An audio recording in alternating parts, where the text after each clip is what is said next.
નમસ્કાર વિદ્યાર્થી મિત્રો, સારથી સપોર્ટ યુટ્યુબ ચેનલ પર આપ તમામ મિત્રોનું હાર્દિક સ્વાગત છે।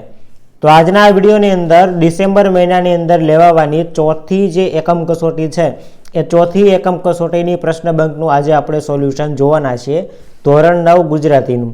જો તમારે પીડીએફ ડાઉનલોડ કરવી હોય તો ડિસ્ક્રિપ્શનમાં આપેલી લિંક ઉપરથી પીડીએફ ફાઇલ તમે સોલ્યુશન સાથેની ડાઉનલોડ કરી શકશો અથવા તો આપણી ટેલિગ્રામ ચેનલમાં પણ તમે જોઈન થઈને મેળવી શકશો। સૌથી પહેલાં આપણે વાત કરીએ વિભાગ એની અંદર, તો વિભાગ એની અંદર તમને એક સાઈડ કૃતિ આપેલી છે ને એક બાજુના કર્તા આપેલા છે।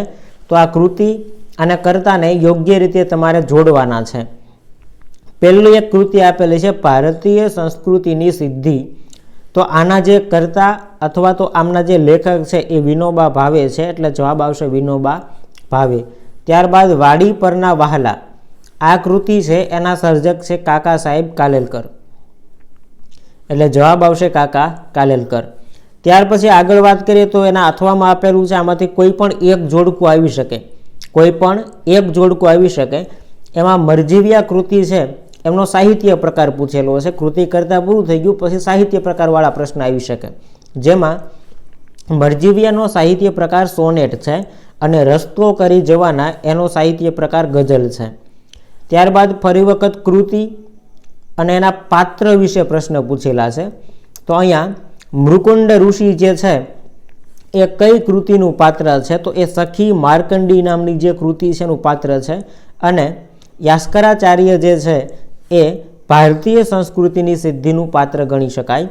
ત્યાર પછી આગળ વાત કરીએ તો નરસિંહ મહેતા અને ઓલી બાજુ પંક્તિ આપેલી છે, પાત્ર અને એમના દ્વારા બોલવામાં આવેલી પંક્તિ। તો નરસિંહ મહેતા છે એમના દ્વારા બોલવામાં આવેલી અહીં એક પંક્તિ આપેલી છે, નાનપણમાં અમે કેટલીક વાતો કરતા, અને ભરવાડ નામનું જે પાત્ર છે એ પાત્રમાંથી ભરતખંડ ભૂતળમાં જમણી ગોવિંદના ગુણ ગાય રે, આ રીતનું જે આખું આપેલું છે જવાબમાં આવશે। ત્યાર પછી અહીંયા આપણને એક એક વાક્યના જવાબ આપેલા છે। ઉપવાસને લેખક શું કહે છે, તો ઉપવાસને લેખક સંસ્કૃતિ કહે છે। હું અહીંયા ફટાફટ જવાબ બોલી જાઉં છું, તમારે લખતું જવાનું છે, એટલે પહેલામાં જવાબ આવશે સંસ્કૃતિ। ત્યાર પછી મરજીવ્યા કઈ રીતે સમુદ્ર ભણી ઉપડ્યા, તો જવાબ આવશે મરજીવ્યા કમરકસી, દ્રઢ મનોબળ અને ઉત્સાહથી ડગલા ભરતા સમુદ્ર ભણી ઉપડ્યા, આવી રીતે જવાબ આવશે। ત્યાર પછી પ્રિયજનોના મતે મરજીવ્યાનું સાહસ કેવું છે, તો પ્રિયજનોના મતે મરજીવ્યાનું સાહસ દ્રઢ નિશ્ચયી છે। ત્યારબાદ યુવાન માર્કંડેયને લેવા યમરાજ કેવી રીતે આવ્યા, તો જવાબ આવશે પોતાના પાડા ઉપર બેસીને। ત્યાર પછી પાંચમો ક્વેશ્ચન છે મૃકુંડ ઋષિએ મહાદેવની તપસ્યા શા માટે કરી, તો જવાબ આવશે મૃકુંડ ઋષિએ મહાદેવની તપસ્યા સંતાન મેળવવા કરી હતી। ત્યાર પછી કવિને કાળનો ભય શા માટે નથી, તો કાળનો ભય કવિને એટલા માટે નથી કેમ કે એને લાગે છે કે ભાઈ ઈશ્વર જેવો પોતાનો ધણી બેઠો છે, તો પછી સમયનો કાળનો ડર શા માટે લાગે। ત્યાર પછીનો ક્વેશ્ચન છે કવિ કઈ રીતે પોતાનું જીવન પૂર્ણ કરવા ઈચ્છે છે, તો જવાબ આવશે કવિ પોતાની મસ્તીમાં પોતાનું જીવન પૂર્ણ કરવા ઈચ્છે છે। ત્યારબાદ કુદરતના કારવાન કાફલાને વાડી શું આપે છે, તો જવાબ આવશે આશ્રય અને આવાસ આપે છે। ત્યાર પછી વાડી એટલે શું, તો જવાબ આવશે ખેતી કે જમીન। ત્યારબાદ માર્કંડી લેખકને શું આપતી, તો જવાબ આવશે સક્રિયા અને પાણી આપતી। ત્યાર પછી વિભાગ બી છે, એમાં કોઈ પણ બે ક્વેશ્ચન તમને પૂછાઈ શકે। અહીંયા ક્વેશ્ચન આપેલા છે, જવાબ થોડાક લાંબા છે એટલે આપણે જવાબ અહીંયા અત્યારે ચર્ચા કરી નથી। પ્રશ્ન ફટાફટ જોઈ લઈએ। પ્રકૃતિ એટલે સહજ સ્વભાવથી ઉપર ઉઠી આગળ વધવું એ જ સંસ્કૃતિ, આ વિધાન ચર્ચો। ત્યારબાદ પ્રાચીન સમયમાં કોઈ ઋષિ આજે આવે તો શું કહેશે। એના પછી સમુદ્રમાં કૂદતા મરજીવ્યાનું સાહસ તમારા શબ્દમાં લખો। એના પછી મરજીવ્યાને પ્રિયજનોએ કઈ શિખામણ દીધી। એના પછીનો ક્વેશ્ચન લેખક મોટા થયા પછી માર્કંડી સાથેની મુલાકાતનો કેવો અનુભવ હતો। પ્રશ્ન નંબર 6 માર્કંડીને કાંઠે અસાધારણ અદ્ભુત એવું કશું નથી, એમ છતાં લેખકને શા માટે ગમે છે। ત્યારબાદ કવિ કેવી રીતે રસ્તો કરી જવાનું કહે છે। ક્વેશ્ચન નંબર 8, અંધકારમાં સદૈવ પ્રકાશ આપનારી દીપકના ઉદાહરણ દ્વારા કવિ શું કહેવા માંગે છે? એના પછી ચોમાસાના નવરાશના દિવસોમાં લોકો કઈ રીતે આનંદ મેળવે છે? અને છેલ્લો ક્વેશ્ચન છે, ઝડપથી પતાવવાના કેવા કેવા કામ માટે લોકો એકબીજાને ત્યાં જાય છે? એના પછી સવિસ્તાર ક્વેશ્ચન તમને આપેલા છે, તો સવિસ્તારમાં કોઈ પણ એકનો જવાબ આવી શકે.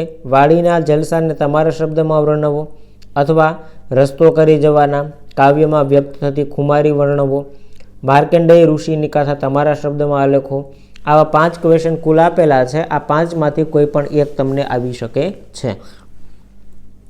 હવે સી વિભાગ આખો વ્યાકરણને લગતો છે, તો અહીંયા સૌથી પહેલાં સંધિ છે એ છોડવાની કીધી છે. તો પહેલો શબ્દ આપેલો છે સિંધુર્મી, તો એની સંધિ કંઈક આવી રીતે છૂટી પડશે, સિંધુ વત્તા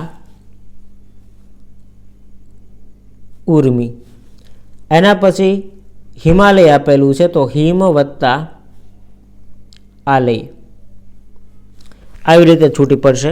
પછી મહોત્સવ આપેલું છે, તો મહા વત્તા ઉત્સવ, આ રીતે સંધિ છૂટી પડશે. ત્યાર પછીના આગળના શબ્દ છે એની પણ આપણે સંધિ છૂટી કરીએ. હું થોડું કટાઈ દઉં એટલે. સિંહાસન છે, તો જવાબ આવશે સિંહ વત્તા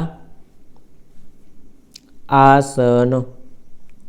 અને સપ્તર્ષિ, તો સપ્ત વત્તા ઋષિ, આવી રીતે છે આની સંધિ છૂટી પડશે. ત્યાર પછી સંધિ જોડવાની છે, તો સંધિ જોડવાની અંદર શબ્દ આપેલો છે વાતાવરણ, તો અહીંયા વાત આવરણ છે, તો આવી રીતે લખાશે વાતાવરણ. પછી સમ વત્તા તોષ આપેલું છે, તો સંધિ છે એની જોડાશે સંતોષ, સંતોષ, અહીંયા લખી દો સંતોષ. ઓકે, એક વખત હટાવી દો. એના પછી સમ વત્તા ગ્રહ આપેલું છે, તો સંધિ એની છે એ જોડાશે સંગ્રહ. એના પછી પ્રતિ વત્તા અક્ષ, તો સંધિ એમની જોડાશે પ્રત્યક્ષ. અને છેલ્લું આપેલું છે રમા વત્તા ઈશ, તો એની સંધિ છે એ જોડાશે રમેશ. આવી રીતે આના જવાબ તમારે બધા આવશે.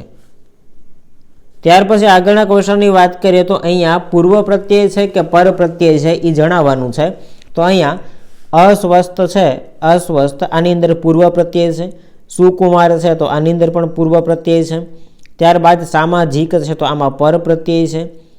નિરોગીમાં પૂર્વ પ્રત્યય અને ભારતીય એમાં પર પ્રત્યય જોવા મળે છે. એના પછી આગળ વાત કરીએ, તો અહીંયા ધાતુ કે પ્રત્યય લગાડી અને નવો શબ્દ બનાવવાનો છે. હિંમત શબ્દને વાન પ્રત્યય લાગે તો હિંમતવાન બને.